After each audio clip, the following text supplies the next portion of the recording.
जय हिंद दोस्तों। तो आपका स्वागत है विजन ऑनलाइन क्लासेस में। जैसा कि हम लोग अभी तक थर्ड लेक्चर तक यानी कि 3 पार्ट हम लोग कंप्लीट कर चुके हैं, जिसमें लोग संसाधन के बारे में डिटेल से सब कुछ पढ़े हैं। संसाधन होता क्या है, उसका विशेषता क्या होता है, उसका प्रकार क्या है और संसाधन के उपयोग से संबंधित हम लोग संसाधन का नियोजन और संरक्षण टॉपिक पढ़े और भारत का प्रयास हम लोग कंप्लीट किए हैं। और हम लोग का जो ये लेक्चर होने वाला है, जो फोर्थ पार्ट के नाम से आने वाला है, यूट्यूब पे फोर्थ पार्ट के नाम से ये लेक्चर आएगा। और इस फोर्थ पार्ट के नाम से जो लेक्चर आएगा उसमें हम लोग क्या पढ़ेंगे, उसमें हम लोग पढ़ेंगे संसाधन के संरक्षण से संबंधित जो अंतरराष्ट्रीय प्रयास किया गया है। अंतरराष्ट्रीय स्तर मतलब जो विश्व के विभिन्न सारे सभी देश मिलकर जो प्रयास किए हैं, उन सभी प्रयास को पढ़ेंगे। उसमें हम लोग 1968 से लेकर स्टार्ट करेंगे, क्लब ऑफ रोम अफ्रीकी कन्वेंशन से स्टार्ट करेंगे और हम लोग तृतीय पृथ्वी सम्मेलन जो कि 2002 में हुआ था वहां तक सारा कुछ पढ़ने वाले हैं। उसमें सतत विकास की अवधारणा कब आया, नहीं आया, कौन से सम्मेलन के द्वारा आया था, कौन सा रिपोर्ट आया, नहीं आया, वो डिटेल से सब कुछ इस लेक्चर में पढ़ने वाले हैं। तो ये लेक्चर स्टार्ट करने से पहले बस आपसे इतना उम्मीद है कि आप हमारे चैनल को सब्सक्राइब करिए, हमारे चैनल को आगे दोस्तों तक पहुंचाइए, इस वीडियो को पहुंचाइए, लाइक करिए हमारे वीडियो को। और जो भी कुछ आपको त्रुटि महसूस होता है या जो भी कुछ आपको परेशानी होता है, कमेंट में अवश्य बताइए। और आपको अगर नोट्स का सुविधा चाहिए तो डिस्क्रिप्शन में यानी कि यूट्यूब के नीचे एक मोर नाम का ऑप्शन होगा, उसके नीचे बहुत सारा इंफॉर्मेशन दिया गया और उस इंफॉर्मेशन में आपको हमारा कांटेक्ट नंबर मिल जाएगा और उस कांटेक्ट नंबर में आप कांटेक्ट करके आप इस प्रकार के जो भी नोट्स के माध्यम से हम पढ़ाते हैं वो सारा नोट्स आप अपने आप पास उपलब्ध करा सकते हैं कांटेक्ट करके। तो उम्मीद है कि आप हमारे चैनल को सब्सक्राइब करिएगा, शेयर करिए, हमारे वीडियो को लाइक करिए। चलिए हम लोग ये लेक्चर क्या करते हैं, स्टार्ट करते हैं। तो चलिए हम लोग अब जानते हैं क्या अंतरराष्ट्रीय स्तर या विश्व स्तरीय प्रयास। अभी जाने भारत का प्रयास, अब जानते हैं अंतरराष्ट्रीय स्तर का क्या क्या प्रयास है जिससे संसाधन का संरक्षण हुआ है। पहला देखिए प्रयास हुआ था 1968 में, 1968 में एक प्रयास हुआ था। उस प्रयास में था क्लब ऑफ रोम सम्मेलन, यानी कि क्लब ऑफ रोम नामक एक मतलब संगठन है, ठीक है, अभी भी विश्व में वो कार्यरत है। वो विश्व का जो भी पर्यावरण से जुड़ा समस्या होता है उसको सुलझाने का कार्य करता है। क्लब ऑफ रोम नामक एक संगठन है, उसका स्थापना 1968 में ही हुआ था और उसका पहला जो सम्मेलन है ना वो 1968 में ही Club of Rome. Club of Rome का मतलब हो गया कि फ्रांस का एक स्थान है जिसको रोम कहते हैं, ठीक है ना, उसी रोम में वो सम्मेलन हो रहा था, इसलिए उसको क्या बोला गया, क्लब ऑफ रोम के नाम से जाना गया। तो हम लोग जानते हैं 1968 में क्लब ऑफ रोम सम्मेलन, क्लब ऑफ रोम सम्मेलन में क्या क्या हुआ था। जिस क्लब ऑफ रोम सम्मेलन में पहला निर्णय लिया गया था, ये क्यों हुआ था, तो संसाधन संरक्षण का पहला प्रयास था, संसाधन को बचाने को लेकर हुआ था। इसलिए संसाधन संरक्षण का जो पहला प्रयास है वो माना जाता है क्लब ऑफ रोम सम्मेलन को माना जाता है। दूसरा क्या है, विशेषतः मानव संसाधन संरक्षण हेतु ज्यादा किया गया था। देखिए मानव जो एक संसाधन है उस संसाधन का बचाव हो, उस संसाधन का संरक्षण हो। मानव जो एक संसाधन के रूप में कार्य कर सकता है, उससे बहुत ज्यादा काम लिया जा सकता है, बहुत कुछ उत्पादित किया जा सकता है, वही सब चीज पे चर्चा हुआ था। तो उसी को हम लोग बोलते हैं विशेषतः मानव संसाधन जो संरक्षण है उसके लिए ये क्या हुआ था, प्रयास हुआ था, यह सम्मेलन हुआ था। उसके बाद है अन्य सभी संसाधनों का बचाव करने के लिए सम्मेलन हुआ था। सीधा से अगर बात करें कि क्यों हुआ था, 1968 में जो क्लब ऑफ रोम सम्मेलन हुआ था वो क्यों हुआ था, तो संसाधन के संरक्षण को लेकर। वो पर्यावरण संसाधन भी था, पर्यावरण का जो प्राकृतिक संसाधन होता है वो भी था, और साथ साथ जो मानव संसाधन है उस पर विशेष रूप से ध्यान दिया गया था। और 1968 में ही इसी प्रकार का एक और संगठन, इसी प्रकार का एक और सम्मेलन हुआ था। ये तो विश्व स्तरीय सम्मेलन था या पूरे विश्व के स्तर के बारे में सोचा गया था, पूरे विश्व के बारे में ऐसा सब कुछ सोचा गया था। लेकिन एक और सम्मेलन हुआ था जो कि स्थानीय सम्मेलन कह सकते हैं या एक महाद्वीपीय सम्मेलन कह सकते हैं, क्योंकि वो बस एक महाद्वीप के बारे में सोचा था, एक महाद्वीप के संसाधन के संरक्षण के बारे में सोचा गया था। और उसी को हम लोग बोलते हैं 1968 का क्या, अफ्रीकी कन्वेंशन। अफ्रीकी कन्वेंशन जो हुआ था वो 1968 में हुआ था और वो अफ्रीका महाद्वीप, अफ्रीका जो एक महादेश है ना, बस उसके लिए हुआ था, बस उसके लिए हुआ था, बस उसके बारे में सोचा गया था। 1968 में हुआ था ये। और कहां पे हुआ था, तो अफ्रीका का एक देश है अल्जीरिया, जिसको हम लोग अल्जीयर्स बोल सकते हैं, अल्जीयर्स बोल सकते हैं तो अल्जीरिया बोल सकते हैं, वहां पे सम्मेलन हुआ था। इस कारण से इसका एक और नाम हो जाता है अल्जीयर्स कन्वेंशन, इसका नाम हो जाता है क्योंकि उस स्थान पे हुआ था। इस कारण से इसका उद्देश्य क्या था, तो प्राकृतिक संसाधनों के संरक्षण और उपयोग के लिए एक ढांचा बनाना, यानी प्राकृतिक संसाधन कैसे संरक्षण हो और उसका उपयोग अच्छे से हो सके, इसके लिए एक ढांचा, एक मतलब योजना बनाना, इसलिए ये हुआ था। तो क्वेश्चन पूछा जाता है 1968 में प्राकृतिक संसाधन के संरक्षण के लिए, प्राकृतिक संसाधन के संरक्षण के लिए कौन सा कन्वेंशन हुआ था, तो बोलेंगे अफ्रीकी कन्वेंशन। या अफ्रीकी कन्वेंशन 1968 में क्यों हुआ था, तो प्राकृतिक संसाधन के संरक्षण के लिए। तो ये दो संरक्षण हो गया हमारा 1968 का। अब आगे देखते आगे क्या हुआ, तो आगे कुछ सालों बाद 1968 में एक सम्मेलन हुआ, लेकिन 4 साल बाद, कितना साल बाद, 4 साल बाद, 4 साल बाद 1972 में कब आते, स्कॉटहोम में एक जगह है, कौन सा, स्कॉटहोम। स्कॉटहोम कहां पे है, स्कॉटहोम एक देश है जिसको हम लोग बोलते हैं स्वीडन। कौन सा देश है, स्वीडन। तो स्वीडन नाम का एक देश है और उस स्वीडन में एक जगह जिसको स्कॉटहोम बोलते हैं, और उसी स्कॉटहोम में एक सम्मेलन हुआ था जहां पे बहुत सारे देश के अलग अलग राष्ट्र अध्यक्ष आए हुए थे। तो इसलिए उसका नाम हो गया था स्टॉकहोम सम्मेलन। और ये स्टॉकहोम सम्मेलन को एक और नाम देते हैं, और वो नाम क्या है? विश्व शिखर सम्मेलन। विश्व शिखर सम्मेलन क्यों? क्योंकि विश्व के सभी देश के राष्ट्र अध्यक्ष वहां पे आए थे, इसलिए उसको बोला गया विश्व शिखर सम्मेलन। अगर किसी भी सम्मेलन में, अगर कोई भी समझौता बैठक में, सम्मेलन में, अगर लगभग सभी देश, जो धरती पे जितना भी देश है, लगभग सभी देश के अगर उम्मीदवार यानी कि अध्यक्ष होते हैं, वो अगर उपस्थित वहां पे होते हैं, तो उसको शिखर सम्मेलन का नाम हम लोग देते हैं। तो विश्व शिखर सम्मेलन इसलिए उसको कहा गया। और ये पूरे विश्व का प्रथम विश्व शिखर सम्मेलन था। तो अगर पूछा जाएगा प्रथम विश्व शिखर सम्मेलन कब हुआ था? 1972। प्रथम विश्व शिखर सम्मेलन कब हुआ था? 1972। स्टॉकहोम सम्मेलन कब हुआ था? 1972। स्टॉकहोम सम्मेलन या प्रथम विश्व शिखर सम्मेलन कहां पे हुआ था? तो स्वीडन। और स्वीडन का कौन सा स्थान? स्टॉकहोम। आगे हम लोग जानते हैं ये आखिर सम्मेलन क्यों हुआ था? तो पर्यावरण संरक्षण हेतु हुआ था। क्या हुआ था? पर्यावरण संरक्षण, यानी कि पर्यावरण संरक्षण के लिए ये पहला प्रयास था। पृथ्वी का ये पहला प्रयास माना गया था पर्यावरण संरक्षण से रिलेटेड। दूसरा क्या था? औद्योगिक प्रदूषण और पेड़ पौधों का कटाव पर रोक लगाने के ऊपर चर्चा हुआ था। औद्योगिक प्रदूषण को कैसे कम किया जाए, पेड़ पौधा का कटाई जो हो रहा है, जो उसको काटा जा रहा है, उसको कैसे नियंत्रित किया जाए, उस पर कैसे रोक लगाया जाए, ठीक है ना, पेड़ को कैसे बचाया जाए, ये सब पे हुआ था क्या? विचार हुआ था। इसलिए बोला गया पर्यावरण संरक्षण। पर्यावरण के संरक्षण से संबंधित विचार हुआ, क्योंकि उद्योग से प्रदूषण निकल रहा है, पर्यावरण का विनाश हो रहा है, पेड़ पौधा काटा जा रहा है, पर्यावरण का विनाश हो रहा है, ये सब चीज पे विचार हुआ, तो इसलिए उसको क्या नाम दे दिया गया? पर्यावरण संरक्षण। तो क्वेश्चन पूछेगा पर्यावरण संरक्षण से संबंधित पहला सम्मेलन कौन सा हुआ था? क्या बोलेंगे हम लोग? स्टॉकहोम सम्मेलन या तो विश्व शिखर सम्मेलन, जो कि हुआ था 1972। 1972 में भी क्या हुआ था? 5 जून को। कब हुआ था? 5 जून को। तो आगे देखिए क्या है, 5 जून को ये जो सम्मेलन हुआ था ना, और वो किससे संबंधित हुआ था? पर्यावरण संरक्षण से संबंधित। इसलिए 5 जून को प्रत्येक वर्ष अब क्या मनाए जाने का निर्णय लिया गया? पर्यावरण दिवस। इसलिए हम लोग पर्यावरण दिवस कब मनाते हैं? 5 जून को मनाते हैं। क्यों मनाते हैं? क्योंकि पर्यावरण से संबंधित पहला जो सम्मेलन हुआ, उसको बचाने से संबंधित जो सम्मेलन हुआ था 1972 में 5 जून को हुआ था। इसलिए प्रत्येक वर्ष 5 जून को पर्यावरण दिवस के रूप में मनाया जाना शुरू हो गया, और 5 जून 1972 को निर्णय लिया। तो पहला बताइए, तो पहला जो पर्यावरण दिवस मनाया गया होगा वो कब मनाया गया होगा? 1972 में तो नहीं मनाया गया होगा, उसके अगले वर्ष में मनाया गया होगा। और कब मनाया गया होगा? 1973 में। तो अगर पूछा जाए क्वेश्चन पहला पर्यावरण दिवस कब मनाया गया था, तो 1972 होगा, 73 होगा? 73 में मनाया गया, तो वो भी कब? 5। और अगर क्वेश्चन पूछा जाए कि पर्यावरण दिवस कब मनाते हैं, तो क्या बोलेंगे?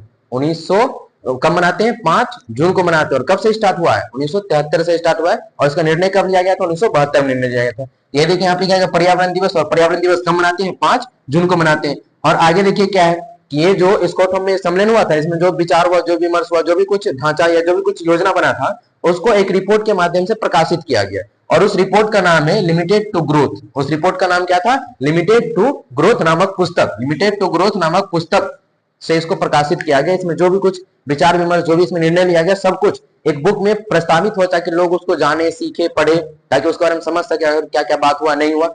तो इसके जो रिपोर्ट है वो लिमिटेड टू ग्रोथ नामक पुस्तक से प्रकाशित हुआ। तो क्वेश्चन पूछेगा लिमिटेड टू ग्रोथ नामक जो रिपोर्ट है वो किस सम्मेलन का रिपोर्ट था? तो क्या बोलेंगे हम? स्टॉकहोम सम्मेलन या तो विश्व शिखर सम्मेलन। तो ये हमारा पर्यावरण सम्मेलन पहला शिखर सम्मेलन था। तो आगे समझते हैं। तो आगे देखिए प्रयास के संसाधन को संरक्षण संबंधित जो अभी तक 2-3 सम्मेलन हुआ, 2-3 जो सम्मेलन हुआ था, उसको एक जो व्यक्ति है, ठीक है, वो व्यक्ति क्या किए थे? एक बुक का रचना की, और उस बुक में संसाधन के संरक्षण संबंधित जो सम्मेलन हुआ उसका विचार, और जो अलग अलग व्यक्ति जो संसाधन के संरक्षण संबंधित विचार दिए थे, उन सभी को एक बुक में प्रस्तावित किए थे। वो क्या किए थे? उसको प्रकाशित किए थे। आप समझते वो व्यक्ति कौन था और उनका कौन सा बुक था जो संसाधन के संरक्षण संबंधित विभिन्न प्रकार की बातों का जिक्र किए थे? तो समझते हैं 1974 का बात है। 1974 में क्या हुआ था कि एक बुक का क्या हुआ था? प्रकाशन हुआ था, और उस बुक का नाम क्या था? Small is beautiful. Small is beautiful नामक पुस्तक का क्या हुआ? प्रकाशन हुआ। और इस स्मॉल इज ब्यूटीफुल पुस्तक का जो रचनाकार है वो पूछा जाता है कौन है? और स्मॉल इज ब्यूटीफुल के रचनाकार तो पूछा ही जाता है, लेकिन कब ये प्रकाशित हुआ था? 1974 में। और सबसे ज्यादा पूछा जाता है स्मॉल इज ब्यूटीफुल के लेखक कौन थे? स्मॉल इज ब्यूटीफुल के लेखक जो है वो है सुमशेर। कौन है? सुमशेर। अब ये सुमशेर कौन थे? सुमशेर एक अर्थशास्त्री थे। सुमशेर एक क्या थे? अर्थशास्त्री थे। और वो कहाँ के अर्थशास्त्री थे? वो ब्रिटिश के अर्थशास्त्री थे, यानी ब्रिटेन के अर्थशास्त्री थे। लेकिन वो मूल उनका जन्म जो हुआ था ना, वो हुआ था जर्मनी में। तो वही यहाँ पे देखिए लिखा गया है कि स्मॉल इज ब्यूटीफुल के रचनाकार कौन? तो रचनाकार है जर्मनी में जन्मे, यानी जर्मनी में जन्म हुआ, लेकिन ब्रिटिश अर्थशास्त्री, उसका नाम क्या है? सुमशेर। याद रखना है स्मॉल इज ब्यूटीफुल के लेखक कौन? तो सुमशेर। एग्जाम में कई बार पूछा गया है और इस बार भी पूछने का संभावना है। आगे देखिए क्या है, दोनों सम्मेलनों से संबंधित विवरण, यानी कि दो जो अभी तक सम्मेलन हुआ, 2-3 जो सम्मेलन अभी तक हुआ है, क्लब ऑफ रोम सम्मेलन हो गया, अफ्रीकी कन्वेंशन सम्मेलन जो है, और एक जो हम अभी देखिए विश्व शिखर सम्मेलन हो गया, वो सभी सम्मेलन के बारे में कुछ न कुछ इसका वर्णन किया गया था इस पुस्तक में। नेक्स्ट है क्या कि गांधी जी के विचार का विवरण इसमें किया गया। गांधी जी का जो विचार था उस विचार को इस पुस्तक में वर्णित किया गया है, और गांधी जी के दो विभिन्न प्रकार के मूल विचार थे जो कि संसाधन के संरक्षण संबंधित थे, और वही दो विचार को इसमें प्रकाशित किए गए। पहला विचार क्या था? मशीनों द्वारा उत्पादन के स्थान पर जन समुदाय द्वारा उत्पादन, यानी कि उत्पादन जो होगा फैक्ट्री में जो उत्पादन होगा किसी भी वस्तु का, वो मशीन द्वारा ना हो, वो जन समुदाय यानी कि इंसान करे, हाथों से करे, मशीन का उपयोग नहीं होना चाहिए उद्योग में। तो इस चीज पे बल दिए थे या इस चीज का बात कहे थे कौन? महात्मा गांधी। और उन्हीं विचार को इस पुस्तक में वर्णित किया गया है, किनके द्वारा? शमशेर के द्वारा। और कौन सा पुस्तक? Small is beautiful. ये पहला विचार हो गया कि जन समुदाय के द्वारा उत्पादन हो, मशीन के द्वारा नहीं। और नेक्स्ट उनका विचार क्या था कि कुटीर उद्योगों को बढ़ावा देना। कुटीर उद्योग, क्योंकि बड़ा बड़ा उद्योग अगर रहेगा तो उनका मालिक एक हो जाएगा, और जितना भी पैसा बेनिफिट होगा वो बस एक व्यक्ति के पास सीमित हो जाएगा। और बहुत सारा उद्योग होगा, छोटा छोटा उद्योग होगा, एक मालिक नहीं अनेकों मालिक होगा, तो इससे क्या होगा कि पैसा बराबर हिस्सा में सबके पास बटेगा और पैसा का एक जगह केंद्रीकरण नहीं होगा। तो इसलिए महात्मा गांधी क्या चाहते थे? मशीन से उत्पादन ना हो, जन समुदाय से उत्पादन हो, और बड़े बड़े उद्योग का स्थान पे छोटे मोटे उद्योग स्थापित हो, जिसको हम क्या बोलते हैं? कुटीर उद्योग बोलते हैं। तो ये था स्मॉल इज ब्यूटीफुल नामक पुस्तक, जिनके लेखक के कौन? शमशेर। एक प्रयास ये था। आगे का प्रयास हम लोग देखते हैं। तो आगे का प्रयास देखिए, चौथा प्रयास क्या था? 1987 का ब्रटलैंड आयोग, यानी ब्रटलैंड एक आयोग था 1987 में, वो एक रिपोर्ट प्रस्तुत किए थे। 1987 में ब्रटलैंड आयोग जो एक था 1987 में एक रिपोर्ट प्रस्तुत किए थे, और उनके ही रिपोर्ट का नाम देखिए यहाँ पे क्या? हमारा साझा भविष्य। तो 1987 में जो ब्रटलैंड आयोग एक था, 1987 में ब्रटलैंड आयोग क्या किया? एक रिपोर्ट प्रस्तुत किया, और उस रिपोर्ट का नाम क्या है? हमारा साझा भविष्य, आवर कॉमन फ्यूचर। एग्जाम में पूछा सकता है कि कौन सा आयोग के द्वारा या कब हमारा साझा भविष्य नामक जो प्रकाशन है वो हुआ था या रिपोर्ट प्रस्तुत हुआ था। तो वो कब हुआ था? 1987 में। और किसके द्वारा हुआ था? ब्रटलैंड आयोग के द्वारा हुआ था। तो नामक जो एक रिपोर्ट प्रस्तुत हुआ, तो उस रिपोर्ट में क्या कहा गया? तो उस रिपोर्ट में हम लोग समझने का प्रयास करते हैं क्या कहा गया था। इस रिपोर्ट में प्रमुख रूप से क्या बोला गया? इस रिपोर्ट में बोला गया सतत विकास की संकल्पना के साथ साथ संसाधन संरक्षण पर बल दिया गया। यानी कि इस रिपोर्ट में बोला गया संसाधन संरक्षण हम करें, लेकिन हम लोग कैसे करेंगे? संसाधन संरक्षण होगा एक तरीके से कि अगर हम संसाधन का इस्तेमाल इस प्रकार से करें कि हमारा वर्तमान आवश्यकताएं पूरा हो जाए और भविष्य में आने वाली पीढ़ी के लिए वो बचे भी। इसको हम लोग संसाधन संरक्षण बोलेंगे। और इस अवधारणा को संसाधन संरक्षण से जोड़ा गया, और संसाधन संरक्षण के इस अवधारणा को क्या बोला गया? सतत विकास। क्या बोला गया? सतत विकास। यानी संसाधन संरक्षण कैसे होगा? वर्तमान आवश्यकताएं पूरा हो जाए, भविष्य के लिए बच भी जाए। इस अवधारणा को क्या बोला गया? सतत विकास। और इसको संसाधन संरक्षण से जोड़ा गया। ये बोला गया है कि इस रिपोर्ट में सतत विकास की संकल्पना के साथ साथ सतत विकास की संकल्पना या अवधारणा या सोच के साथ साथ संसाधन संरक्षण पर क्या दिया गया? बल दिया गया। संसाधन संरक्षण कैसे होना है? इस आधार पर होना है, क्योंकि अभी तक संसाधन संरक्षण करेंगे ये सवाल था, लेकिन कैसे करेंगे? तो इस प्रकार से करेंगे, ये आयोग क्या कर दिया? स्पष्ट कर दिया। और इस आयोग का जो रिपोर्ट था वो कौन सा था? हमारा साझा भविष्य। तो अगर पूछा जाएगा सतत विकास की अवधारणा सबसे पहले कब आई और किसके द्वारा लाई गई थी?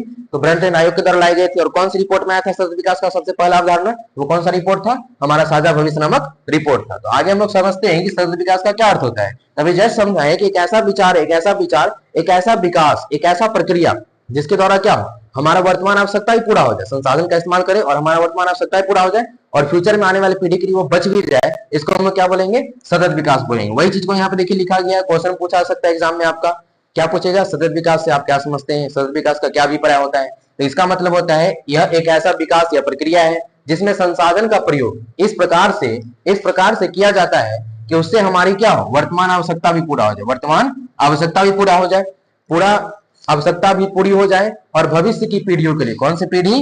भविष्य की पीढ़ी, भविष्य के पीढ़ियों के लिए क्या हो जाए? बच भी जाए। तो इसी अवधारणा को हम क्या बोलते हैं? सतत विकास बोलते हैं। कौन सा अवधारणा? वर्तमान आवश्यकता पूरा हो और भविष्य में आने वाली पीढ़ी के लिए बच भी जाए, इसको हम क्या बोलेंगे? सतत विकास। आगे देखिए पॉइंट क्या है? सतत विकास या निरंतर विकास। सतत विकास का अलग अलग नाम है, बस वही चीज को यहाँ लिखा गया। सतत विकास बोलिए, निरंतर विकास बोलिए, या संपोषणीय विकास बोलिए, या तो क्या बोलिए? संधारणीय विकास बोलिए। ऐसी को इंग्लिश में सस्टेनेबल डेवलपमेंट कहा जाता है। तो ये अलग अलग उसका क्या है नाम। तो आपसे किसी भी प्रकार के नाम से अगर क्वेश्चन पूछ ले तो परिभाषा सेम यही लिखना है। 1987 में ब्रटलैंड आयोग का एक प्रयास था, और 1987 में एक और क्या हुआ था? सम्मेलन हुआ था, जिसको हम लोग मॉन्ट्रियल सम्मेलन बोलते हैं। कौन सा सम्मेलन?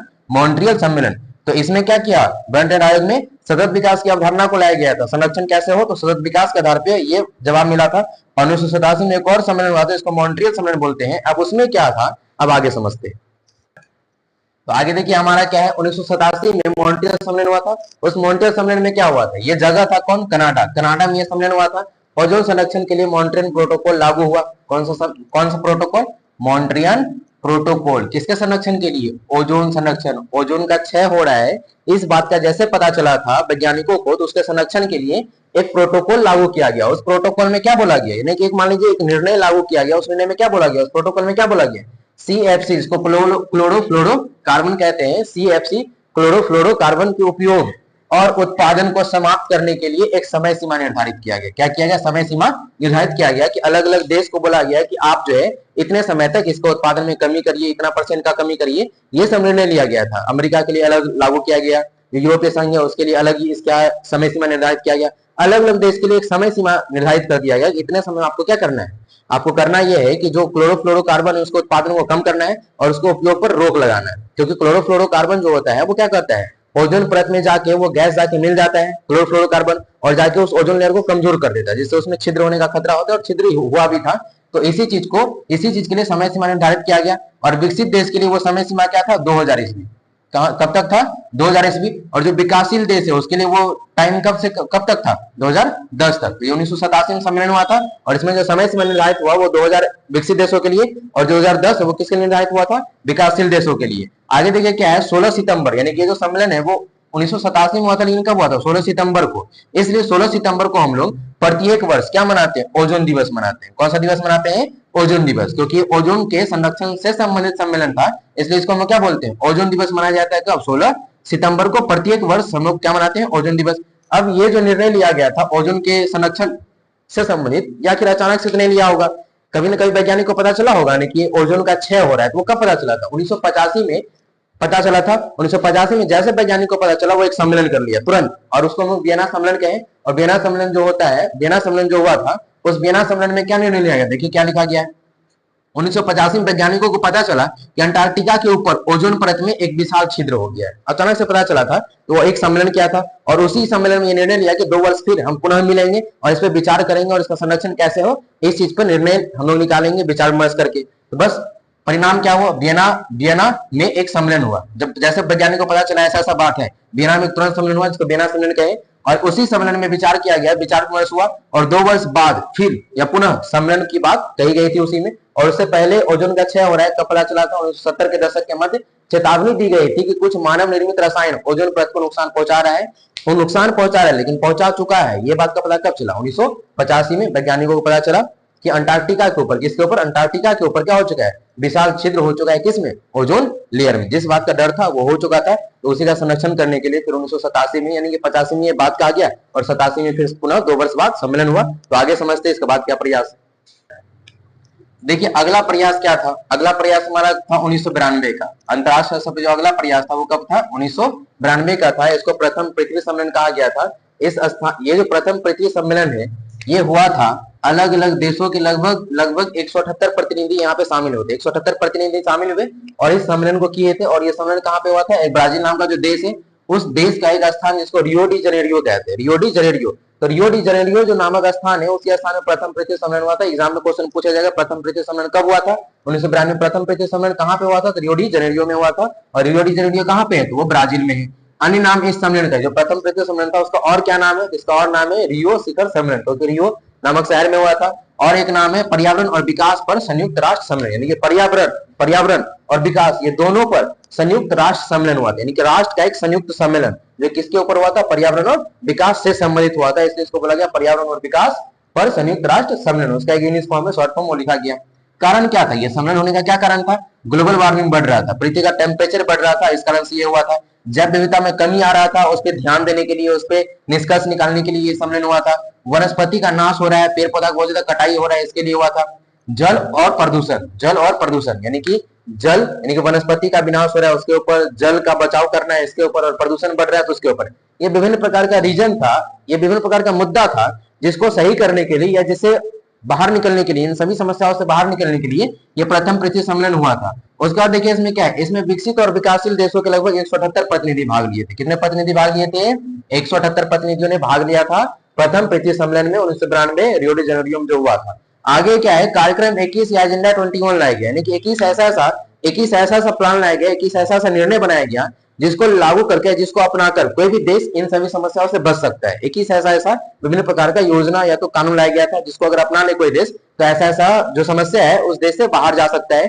इसी को बोला गया क्या, कार्यक्रम 21 या तो एजेंडा 21 बोला गया। याद रखना है कार्यक्रम 21 या एजेंडा 21 किस सम्मेलन में लाया गया था, तो वो होगा प्रथम पृथ्वी सम्मेलन। आगे देखिए क्या है, अगर विभिन्न प्रकार का अगर कानून बनाया गया, ऐसा करना है वैसा करना है, तो उसके लिए पैसा खर्च होगा ना। मान लीजिए हमको जल को बचाना है तो उसके लिए विभिन्न प्रकार का काम करना पड़ेगा और विभिन्न प्रकार का जो काम होगा उसके लिए पैसा चाहिए। तो इसी सम्मेलन में क्या किया गया है, विश्व पर्यावरण कोष, विश्व पर्यावरण क्या चीज का स्थापना, विश्व पर्यावरण कोष का स्थापना किया गया होने वाले खर्च के बहन के लिए। यानी कि ये एक मान लीजिए कोष बनाया है, मान लीजिए एक प्रकार का, मान लीजिए एक प्रकार का होता है ना, मान लीजिए दान पेटी टाइप का, तो उस टाइप का एक मान लीजिए कोष बनाया गया, उसमें विभिन्न प्रकार का देश अपना क्या कर सकता है, आर्थिक रूप से इसमें सहयोग कर सकता है, दान दे सकता है और फिर वहां जो पैसा इकट्ठा होगा उसका इस्तेमाल करके विभिन्न प्रकार की समस्या ये सब जो है उसे बाहर निकलने के लिए एक्टिविटी या गतिविधि किया जाएगा। आगे जो हमारा प्रयास 1997 का जो कि द्वितीय पृथ्वी सम्मेलन है, प्रथम पृथ्वी सम्मेलन में ये निर्णय ले लिया गया था प्रत्येक वर्ष में ऐसा सम्मेलन होना है प्रत्येक 5 वर्ष पे। तो इसलिए इसके बाद से प्रत्येक 5 वर्ष पे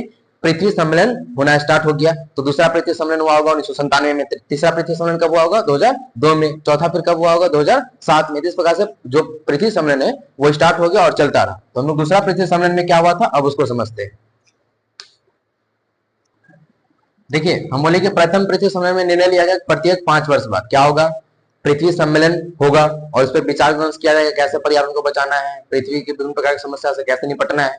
तो दूसरा पृथ्वी सम्मेलन हुआ था कब, 1997 में, इसको द्वितीय पृथ्वी सम्मेलन कहा गया। और ये द्वितीय पृथ्वी सम्मेलन कौन से स्थान पे हुआ था, जैसे प्रथम पृथ्वी सम्मेलन कहाँ पे हुआ था, रियो डी जेनेरियो ब्राजील में, और ये द्वितीय पृथ्वी सम्मेलन हुआ था न्यूयॉर्क में। और न्यूयॉर्क कहाँ पे आता है, वो यूएसए अमेरिका में आता है। न्यूयॉर्क में हुआ था दूसरा पृथ्वी सम्मेलन। ऑब्जेक्टिव पूछेगा दूसरा पृथ्वी सम्मेलन कब हुआ था, 1997 में, और कहाँ पे हुआ था, तो हुआ था न्यूयॉर्क में। और न्यूयॉर्क कहाँ पे आता है, यूएसए। और अन्य यानी कि इसका अन्य नाम क्या है, तो +5 सम्मेलन, क्योंकि 1992 के बाद 5 जोड़ते हैं तो 1997 आएगा, इसलिए इसको क्या बोला गया, +5 सम्मेलन कहा गया। किसको, द्वितीय पृथ्वी सम्मेलन को। ये आखिर क्यों हुआ था, इसका कारण क्या था, प्रथम पृथ्वी सम्मेलन का बहुत सारा रीजन था, जैव विविधता रीजन था, जल का बचाव, प्रदूषण से समस्या कैसे निपटना है, पर्यावरण का बचाव करना है, ग्लोबल वार्मिंग से बचना है, ये विभिन्न प्रकार का कारण था इसका प्रथम पृथ्वी सम्मेलन हुआ था। लेकिन द्वितीय पृथ्वी सम्मेलन क्या क्यों हुआ, उसका कारण था प्रथम पृथ्वी सम्मेलन में जो भी निर्णय लिया गया, उस सम्मेलन में प्रथम पृथ्वी सम्मेलन में जो भी निर्णय लिया गया उसका मूल्यांकन करने के लिए कि जो जो निर्णय लिया गया है उस निर्णय के अनुसार हमारा काम हो रहा है कि नहीं हो रहा है, हम उस चीज को अचीव कर पा रहे हैं कि नहीं कर पा रहे हैं, जो प्रथम पृथ्वी सम्मेलन 1992 में निर्णय लिए थे। इसके अलावा 1997 में एक और सम्मेलन हुआ था और उसको हम लोग बोलते हैं क्योटो सम्मेलन। और ये क्योटो सम्मेलन क्यों हुआ था, चलिए इसको समझते हैं आगे के स्लाइड। नेक्स्ट हमारा देखिए क्या है, 1997 में जस्ट बता द्वितीय पृथ्वी सम्मेलन हुआ था, 1997 में एक और सम्मेलन हुआ था और उस सम्मेलन का नाम क्या है, क्योटो सम्मेलन। तो क्योटो सम्मेलन एक स्थान पे हुआ था, जापान का एक क्योटो नामक का शहर है, उसी शहर में यह सम्मेलन हुआ था, इसलिए सम्मेलन का नाम क्या पड़ गया, क्योटो सम्मेलन। तो क्योटो सम्मेलन कब हुआ था, 1997 में ही हुआ था। द्वितीय पृथ्वी सम्मेलन भी कब हुआ था, 1997 में ही हुआ था। और स्थान क्या था, द्वितीय पृथ्वी सम्मेलन का न्यूयॉर्क था, लेकिन क्योटो सम्मेलन का स्थान क्या, क्योटो, जो कि जापान में आता है। अन्य नाम इसका क्या था, ग्रीन हाउस सम्मेलन, क्योंकि ये जो सम्मेलन हुआ था ना वो हुआ था global warming green house. Green house यानी कि ग्रीन हाउस एक ऐसा प्रभाव होता है जिस प्रभाव में जो पृथ्वी है ना उसका तापमान बढ़ता है, तापमान जो बढ़ रहा है उसी चीज को हम लोग ग्रीन हाउस प्रभाव के नाम से जानते हैं, इसको हम ग्लोबल वार्मिंग भी कहते हैं। और वो जिस प्रभाव के कारण होता है उसको ग्रीन हाउस प्रभाव कहते हैं, इस कारण से उसको ग्रीन हाउस सम्मेलन कहा गया था। ऐसी को बोला गया था विश्व पर्यावरण सम्मेलन, विश्व पर्यावरण सम्मेलन, यानी कि पर्यावरण से संबंधित विश्व का पूरा देश शामिल हुआ था इसमें, इसलिए इसको क्या बोला गया, विश्व पर्यावरण सम्मेलन बोला गया। कारण क्या था, ग्लोबल वार्मिंग कम करने हेतु जो 6 ग्रीन हाउस गैस है, कितना green house gas, 6 green house गैसों के उत्सर्जन में कटौती, यानी कि 6 प्रमुख ऐसा गैस था जो कि ग्रीन हाउस प्रभाव को लाने के लिए जिम्मेदार था। वो 6 ऐसा गैस था जो कि विश्व का जो टेम्परेचर है, पृथ्वी का जो टेम्परेचर है उसको बढ़ाने के लिए जिम्मेदार था। उसको चयनित किया गया, उसको अलग किया गया, या उसको देखा गया कि ये गैस है जो कि ग्रीन हाउस यानी ग्रीन हाउस प्रभाव को बढ़ा रहा है, विश्व के टेम्परेचर को बढ़ा रहा है। इस कारण से वो 6 गैस को क्या किया गया, चुना गया, उसका चयन किया गया और उसके कटौती, उसका उत्सर्जन जो हो रहा है उसके कटौती पर एक निर्णय लिया गया था या विचार किया गया था। वो 6 कौन कौन सा गैस था, तो पहला गैस मुख्य रूप से ये प्रमुख गैस है, इसको क्या बोलते हैं, कार्बन डाइऑक्साइड गैस, जिसको CO2 बोलते हैं। दूसरा जो गैस है वो कौन सा है, मीथेन। दूसरा गैस कौन सा है, मीथेन है। पहला क्या हो गया, कार्बन डाइऑक्साइड गैस हो गया, दूसरा क्या हो गया, मीथेन CH4 जिसका फॉर्मूला होता है। तीसरा जो गैस है वो नाइट्रस ऑक्साइड है, कौन सा, नाइट्रस ऑक्साइड, जिसको हम लोग N2O बोलते हैं। और जो 3 गैस है जिसको हम लोग बोलते हैं फ्लोरिनेटेड गैसों में यानी कि फ्लोरिनेटेड गैस बोलते हैं। तीन और जो गैस बचा उसको फ्लोरिनेटेड गैस बोलते हैं, यानी कि ऐसा गैस जिसमें फ्लोराइड या फ्लोरीन का मात्रा पाया जाता है। इसमें फ्लोराइड का मात्रा अगर रहेगा या फ्लोराइड पाया जाएगा तो उसको फ्लोरिनेटेड गैस कहा जाता है। तो और फ्लोरिनेटेड गैस में तीन जो गैस था, तीन तो हो गया, कार्बन डाइऑक्साइड, मीथेन और नाइट्रस ऑक्साइड, लेकिन और तीन गैस कौन सा था जिसको फ्लोरिनेटेड गैस कहा गया? उसमें था हाइड्रोफ्लोरोकार्बन। देखिए इसमें फ्लोरीन का मात्रा है, तो हाइड्रोफ्लोरिन कार्बन जिसको HFC कहा गया, इसको क्या कहा गया? HFC। नेक्स्ट है परफ्लोरोकार्बन PFC। इसमें देखिए फ्लोरीन का मात्रा है। नेक्स्ट हमारा जो है वो सल्फर हेक्साफ्लोराइड है, जिसका फॉर्मूला जो होता है वो SF6 होता है। तो ये तीन जो बाद का गैस बताए उसमें फ्लोरीन का मात्रा आपको स्पष्ट रूप से दिख रहा होगा, इसलिए इसको क्या कहा गया? फ्लोरिनेटेड गैस बोला गया। ये 6 प्रमुख गैस को चयनित किया गया था, और ये 6 प्रमुख गैस को क्या कहा गया? Green house gas. क्या कहा गया? Green house gas. और इसी के उत्सर्जन में क्या करने का बात किया? कटौती करने का बात कहा था। इसमें यानी कि इस सम्मेलन में कितने देश भाग लिए थे? 159। कितने देश भाग लिए थे? 159 देशों ने भाग लिया था इस सम्मेलन में। और इसके बाद क्या है? पर्यावरण संरक्षण की दिशा में पहला कानूनी और बाध्यकारी सम्मेलन था। यानी कि अभी तक का जितना भी सम्मेलन हुआ था उस सम्मेलन में ये ऐसा सम्मेलन था जो पर्यावरण से संबंधित था और साथ साथ ये कानूनी रूप से बाध्यकारी था। इसमें जो भी निर्णय लिया गया वो बाध्यकारी बनाया गया सभी देशों के लिए, ताकि वो सारा का सारा देश इस कानून को माने और अवश्य माने, क्योंकि ये बाध्यकारी है। इसलिए इसको पर्यावरण के संरक्षण की दिशा में पहला कानूनी और बाध्यकारी ये सम्मेलन बोला गया। नेक्स्ट है कि इसे मॉन्ट्रियल समझौता 1987 का विस्तार माना जाता है। 1987 में जो है वो एक समझौता हुआ था, ग्लोबल वार्मिंग से रिलेटेड जो एक समझौता हुआ था, उसी का एक विस्तार के रूप में यह सम्मेलन है, जिसमें इतना सारा बात कहा गया और एक बाध्यकारी कानून बनाया गया कि सभी देश ऐसा करें। तो ये 6 देश याद रखना। क्वेश्चन पूछा जाता है कि कुछ ग्रीन हाउस गैसों के नाम बता दो। 3 या 4 पूछ देगा, या 2 पूछ देगा, 3 पूछ देगा, 4 पूछ देगा, तो जितना भी पूछेगा इसमें से नाम बताना है। कार्बन डाइऑक्साइड बताना है, उसके बाद मीथेन बताना है, नाइट्रस ऑक्साइड बताना है, समझ गए ना। उसके बाद पर हाइड्रोफ्लोरोकार्बन बताना है, परफ्लोरोकार्बन बताना है, उसके बाद सल्फर हेक्साफ्लोराइड बतानी है। 6 अलग अलग गैस है। तो आगे हम लोग अब समझेंगे सम्मेलन के बारे में। अगला जो हमारा सम्मेलन है देखिए 2002 का, और ये सम्मेलन है कौन सा? तृतीय पृथ्वी सम्मेलन। आप लोगों को पहले बता चुका हूं 1992 में प्रथम पृथ्वी सम्मेलन हुआ, फिर उसी प्रथम पृथ्वी सम्मेलन में निर्णय लिया गया प्रत्येक 5 वर्ष बाद पृथ्वी सम्मेलन इस प्रकार का होगा। तो दूसरा हुआ 1997 में, और तीसरा कब होगा? 2002 में। तो तीसरा जो पृथ्वी सम्मेलन है वो 2002 में हुआ, और इसका जो स्थान था वो कहाँ था? जोहान्सबर्ग। कई बार एग्जाम में पूछा गया है कि तृतीय पृथ्वी सम्मेलन कहां पे हुआ था, तो वो कहां पे हुआ था? जोहान्सबर्ग में हुआ था। और जोहान्सबर्ग कहां पे आता है? दक्षिण अफ्रीका में आता है। इसका अन्य नाम क्या है? इसका अन्य नाम है सतत विकास पर विश्व शिखर सम्मेलन। सतत विकास यानी कि इसमें जो निर्णय लिया गया था ना वो सतत विकास पे ज्यादा बात कहा गया था, ज्यादा विचार किया गया था, इसलिए इसको बोलते हैं सतत विकास पर विश्व शिखर सम्मेलन। आगे क्या है? यह जो है यह सतत विकास और पर्यावरण मुद्दों पर केंद्रित एक प्रमुख सम्मेलन था। किसके ऊपर केंद्रित था? सतत विकास पे केंद्रित था, और पर्यावरण मुद्दा इस पे ये केंद्रित था, इसलिए इसको क्या बोला गया था? सतत विकास पर विश्व शिखर सम्मेलन। यह सम्मेलन असफल रहा था। यह सम्मेलन क्या हो गया था? असफल। प्रथम पृथ्वी सम्मेलन थोड़ा बहुत सफल हुआ था, द्वितीय पृथ्वी सम्मेलन असफल हुआ, और तृतीय पृथ्वी सम्मेलन क्या हो गया था? असफल हो गया था। क्योंकि इस सम्मेलन में पर्यावरण से संबंधित 150 धाराओं पर 150 धारा बनाया गया था, और इस 150 धाराओं पर विश्व स्तरीय सहमति तैयार करना, यानी कि 150 धारा बनाया गया। विभिन्न प्रकार का पर्यावरण सम्मिलित होगा, संसाधन के संरक्षण सम्मिलित होगा, इतने सारे धारा बनाया गया। और इस सम्मेलन में यह निर्णय लिया गया था कि सभी देश इस पर सहमति जताएगा, लेकिन सभी देश इस पर सहमत नहीं हुआ। इस कारण से ये जो सम्मेलन है वो क्या हो गया था? खत्म हो गया था, या समाप्त हो गया था, या असफल हो गया था। यह सम्मेलन असफल रहा क्योंकि इस सम्मेलन में पर्यावरण संबंधी 150 धाराओं पर विश्व स्तरीय सहमति तैयार करना था, जो क्या हो गया था? संभव नहीं हुआ, क्योंकि विभिन्न देशों के बीच मतभेद होने लगा था। इस कारण से क्या हो गया था? असफल हो गया। इस प्रकार से हमारा ये जो लेक्चर है वो हमारा कंप्लीट होता है यहाँ पर। और इस लेक्चर के बाद हम लोग एक और लेक्चर लेके आएंगे, जिसमें आपका नेक्स्ट पार्ट का वीडियो होगा। जो भी कुछ बचा हुआ इस चैप्टर समझे तो उसमें कंप्लीट कराया जाएगा, और उसके बाद फिर आपके क्वेश्चन आंसर पे आएंगे। ठीक है, तो इस एक लेक्चर में आपको संसाधन के संरक्षण संबंधित जो भी कुछ प्रयास वगैरह था सारा कंप्लीट हो गया। और उम्मीद है कि हमारा ये सेशन आपको पसंद आया होगा। आप हमारे इस सेशन को लाइक करिएगा, शेयर करिएगा, और हमारे चैनल को अवश्य सब्सक्राइब करिए, क्योंकि इसी प्रकार का बेहतरीन कंटेंट और आसान भाषा में आपको मिलने वाला है, और सभी सब्जेक्ट का लेक्चर और इसी प्रकार का सेशन आसान भाषा में आने वाला है। उम्मीद है कि सब्सक्राइब करिए, दोस्तों के साथ शेयर करिए, और जय हिंद।